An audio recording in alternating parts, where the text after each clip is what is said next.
Rafinha expõe tudo, recusa R$ 1 bilhão, critica a seleção e sonha com a bola de ouro. Num momento em que ninguém esperava, Rafinha soltou a bomba numa entrevista exclusiva à TNT Sports.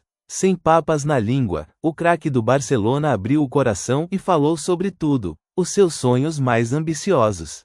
Críticas diretas à forma como a seleção brasileira é convocada. E a revelação bombástica de que recusou uma proposta bilionária do Al Hilal, da Arábia Saudita.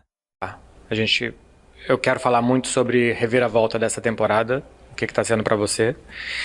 E eu vou começar com números. Vai. Se a gente somar as duas primeiras, 20 gols e 23 assistências. Você já era o segundo jogador que mais participava de gols. Só o Leva nas duas primeiras tinha participado. Daqui a pouco a gente fala das críticas que você teve essas duas primeiras temporadas aqui. Aí nessa você já tem as 23 assistências que você tinha em duas somadas e tem 30 gols. Você tinha feito 20 em duas e você já fez 30. O que aconteceu? Confiança, né? Acho que tu se sentir importante no teu trabalho, acho que isso te dá mais confiança para te conseguir executar o teu trabalho mais tranquilo. E, cara, confiança no futebol é tudo. O Neymar é o jogador que participou de mais gols em uma única temporada aqui no Barça. Na 15-16 ele fez 31 gols, 22 assistências. 53, é o mesmo número que você tem nessa temporada. Você já falou várias vezes que o Neymar é uma referência para você, é um dos seus ídolos. Você imaginava que você podia igualar e você ainda tem, não sei, 10 jogos pela frente, passar o Neymar? Não, sinceramente, não me imaginava. Na verdade, eu não tinha nem ideia dos números, porque como eu não imaginava chegar nesses números, não era um objetivo. Obviamente que eu tenho meus objetivos pessoais, mas não chegava nem perto do que eu conquistei, do que eu tô conquistando nessa temporada. Cara, poder igualar para mim um cara que foi um dos melhores jogadores da história do futebol brasileiro, não tem explicação, não consigo encontrar a palavra para poder descrever o sentimento de poder chegar nos mesmos números dele. Você falava também que era um sonho jogar aqui no Barcelona, que você ia fazer de tudo depois que chegou aqui para dar certo e tal. Eu tô vendo de novo notícias de que você pode sair, rapaz. Não para isso. Cara, bom, eu não vou falar que eu tô feliz ou triste pela notícia que tá saindo. Eu tô mais acostumado do que qualquer outra coisa.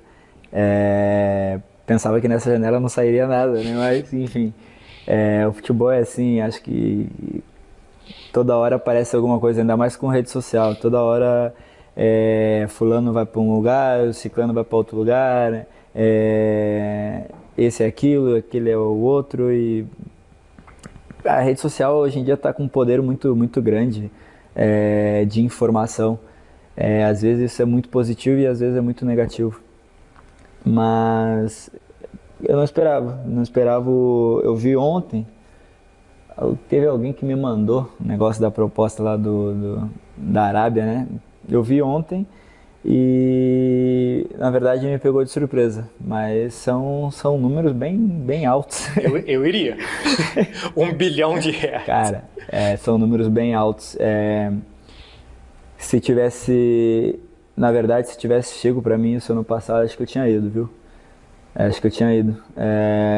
E agora? Porque, cara, eu tinha ido porque primeiro que eu mentalmente eu tava um pouco para baixo, digamos assim, e aquilo ali resolveria a minha vida, minha esposa, minha família. Era um valor que resolveria a nossa vida, e a pessoa que fala que não iria é mentiroso, porque é impossível tu ver valores dessa grandeza e não passar pela tua cabeça que isso vai mudar a tua vida e poder ir. Mas por outro lado, eu pensava que ainda tinha muito para dar aqui na Europa, né? Ainda tinha muito para dar por esse clube. E ainda tinha muita possibilidade de seguir vestindo a camisa da seleção. Então isso me motivou a fechar um pouco os ouvidos para o dinheiro, né? E abrir mais a minha mente para os sonhos. Se chegar hoje, você pensa diferente? Hoje eu penso diferente. Alguma coisa te tira daqui? O clube. Só se o clube quiser. Eu sou uma pessoa que eu penso assim, eu só vou ficar num lugar onde querem que eu fique.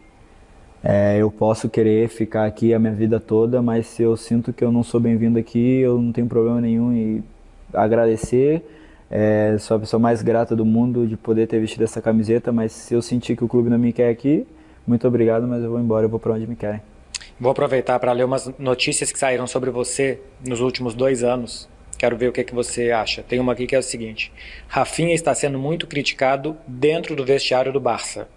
Rafinha não rende e segue acumulando más atuações e más atitudes. Uma notícia de... Más atitudes? Más atitudes. Uma notícia de abril de 2023. Uhum. Aí fala, Rafinha já não é diferencial no Barça, o ponta brasileiro não encontra o seu lugar. Princípio da temporada, apareceu para marcar a diferença, e converter num grande assistente, mas à medida que avançou a temporada, teve uma baixa de rendimento considerável. Tem uma outra... Isso aí foi quando? Ano passado? Abril do ano passado. Tem uma outra que é assim, o Barça mostra a porta de saída para o Rafinha.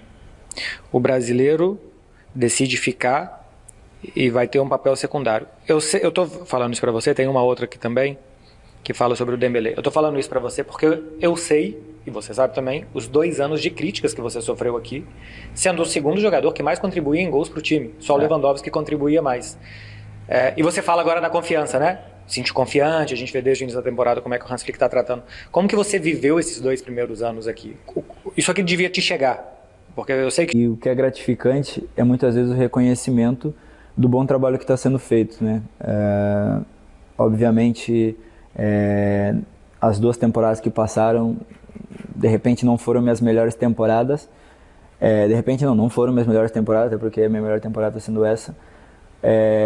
Porém, os números não mentem. Então, cara, eu consegui, no meu primeiro ano de Barcelona, chegar ao dobro de dígitos de gols e assistência, e na temporada seguinte igual, coisas que acho que poucos jogadores nos últimos anos conseguiram fazer, e eu consegui fazer. Né, não estou passando pano pelas temporadas que eu fiz, porque na minha opinião, como eu te falei, eu sou a primeira pessoa que me cobre e eu sei quando eu vou mal, e eu sabia que eu podia melhorar muito, mas poder ver o reconhecimento do torcedor nessa temporada é algo muito gratificante, que me deixa muito feliz, e isso significa que de uma forma ou de outra eu estou me entregando bem, eu estou fazendo um bom trabalho, e isso me deixa motivado para continuar agora no final da temporada, conseguir mais, ajudar mais o time a poder conquistar grandes coisas, que para mim é o mais importante de qualquer coisa. Acho que prêmio individual, isso é consequência, na minha opinião, e isso não depende da gente, né, dos jogadores. O que depende da gente e a gente pode entregar dentro de campo, é a vontade, lutar pelo time, e acho que isso a gente está fazendo muito bem. Tanto que agora sai bastante negócio da bola de ouro, eu, Pedro, Lamine, Lewandowski. Cara, o fato de um de nós poder ganhar esse prêmio quer dizer que a gente ganhou muita coisa com esse clube nessa temporada. Então isso para mim é o mais importante. Depois os prêmios individuais são consequência. Se tiver que brigar pelos meus para conquistar e defender a camisa da seleção, eu vou fazer. E aqui igual é meu lugar de trabalho, é minha casa, o que for preciso fazer para sair com a vitória, eu vou defender eles até o final. Eu só queria brincar com isso, fazer a pergunta. Quase que eu fiz a vozinha de Romário ainda, é que eu não consigo. É capaz de viralizar isso ainda. Mas agora acho que tá de boa, bem explicado pra caramba. Cara, as pessoas, isso depende da maldade de cada um. Se tu leva a pergunta e a resposta na maldade, tu tem tudo para complicar a vida de uma pessoa. Isso vai da interpretação, né? Se tu interpreta da maneira que tu quiser, né? Mas a maneira que tu leva adiante aquilo muda completamente o contexto. Eu gostei muito de você ter falado, eu trocaria a palavra. O porrada, às vezes, pra quem não entende muito, pesado. Mas depois Mas disso... faz parte, eu falei e tem que sustentar o que eu falei. E tem uma porrada futebolística também, que às vezes não é dar um soco na cara no termo no termo futebolístico, porrada não é tão agressivo quanto... Numa rua. Numa rua, exatamente. Mas como eu falei, a interpretação das pessoas, elas podem, dependendo como elas levam para frente aquilo, elas podem te prejudicar ou não. Então, depende muito da maldade das pessoas e hoje em dia o mundo está cheio de maldade. Quero fazer uma de seleção, porque a gente já está quase em cima da hora, que recentemente, o Bruno Guimarães disse que as trocas de técnico prejudicam muito. 3 técnicos desde o Tite, né? O Ramon, o Diniz e o Dorival, e vai vir mais um. Isso faz muita diferença mesmo para vocês? Deixa o ambiente mais pesado, falta de segurança, de continuidade? Cara, não é questão de deixar um ambiente pesado, mas vamos lá. O Ramon eu não sei porque eu não trabalhei com ele, então não posso te dizer, tá? Mas o Diniz tinha uma maneira de... O Tite tinha uma maneira de trabalhar, o Diniz tinha outra maneira de trabalhar e o Dorival tinha outra maneira de trabalhar. O próximo técnico que vai vir, obviamente tem uma maneira diferente de trabalhar. Isso prejudica a adaptação do trabalho. Então, a gente chegou, por exemplo, com o Diniz, né? Trocou do Tite para o Diniz, a gente teve que nos adaptar à maneira do Diniz jogar. A gente tem 9 dias na parada FIFA para se adaptar à maneira de jogar. E muitas vezes são 4 dias de treinamento e 2 de jogos. Uhum. Então, a gente praticamente não tem tempo de adaptação. A gente tem que tentar dar o nosso melhor para nos adaptar o mais rápido possível àquilo que o treinador nos pede. Quando tu tem um período curto entre uma Copa e outra e muitos treinadores, isso prejudica na tua adaptação com o treinador, de conhecimento daquilo que o treinador quer e na tua forma de jogar dentro de campo. Porque muitas vezes um treinador te exige uma coisa taticamente que outro de repente exige outra. Então a troca de treinador prejudica muito a nossa maneira de trabalhar, mas isso não pode ser desculpa para o momento que